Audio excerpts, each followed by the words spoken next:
ہماری یونیورسٹیوں میں اور تعلیمی دستگاہوں میں نشے کی بیماری ایک وبا کی طرح پھیلی ہوئی ہے۔ اگر ڈرگز کو ختم کرنا ہے تو اس کے لیے بھی پھر سٹرکچر بن سکتا ہے بہت آسانی سے، لیکن ایسا کسی مہم جوئی کے تحت نہیں ہو سکتا جیسے ہفتہ صفائی مناتے ہیں۔ ملٹی فیسٹڈ اپروچ ہوگی جس کے اندر ناپ تول کا نظام ساتھ ساتھ چلتا رہے اور آپ کو ایگزیکٹلی اعداد و شمار میں پتہ ہو کہ آپ اس وقت کہاں کھڑے ہیں اور آپ کس جانب بڑھیں گے اور سٹیپ بائی سٹیپ آپ کیا چیزیں حاصل کریں گے۔ اگر آپ 5 سال میں بھی کسی یونیورسٹی کو ڈرگز سے پاک کر لیتے ہیں تو مطلب یہ نہیں کہ 5 سال بعد ہی آپ کو فوائد ہوں گے۔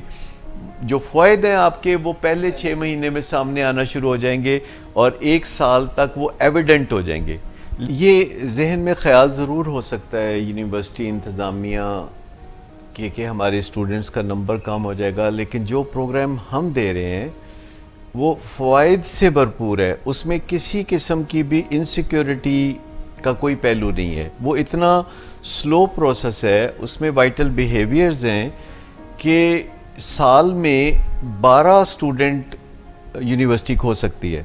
لیکن اس کا جو پازیٹیو ایفیکٹ ہے وہ اتنا زیادہ آئے گا کہ سینکڑوں اسٹوڈنٹس اس یونیورسٹی میں راہ تلاش کریں گے۔ لیکن اگر یونیورسٹی میں جیسے بتا رہا ہوں کہ کسی یونیورسٹی کیمپس کو اگر ہم نے ڈرگز سے پاک کرنا ہے اور روزانہ 10 لوگوں کا یورین سیمپل ہم لیتے ہیں اور اگر کوئی یورین سیمپل نہیں دیتا تو اسے گھر جا کے دوبارہ سوچنے کا موقع دیتے ہیں، تو 6 مہینے بعد ہم اس پروگرام کو ایک سٹیپ اور آگے بڑھا سکتے ہیں کہ کچھ ایسے اسٹوڈنٹس کا بھی یورین سیمپل لیں کہ جو اس بیلٹنگ میں تو نہیں آتے لیکن ان کے طور اتوار ایسے ہیں، ان کے سمٹمز ایسے ہیں کہ جس سے کالج انتظامیہ کو شبہ ہوتا ہے ان کے ڈرگ یوز کے بارے میں۔ یہ جو پہلو ہے جسے ہم کہتے ہیں کہ کسی یونیورسٹی کو ڈرگز سے پاک کرنا، یہ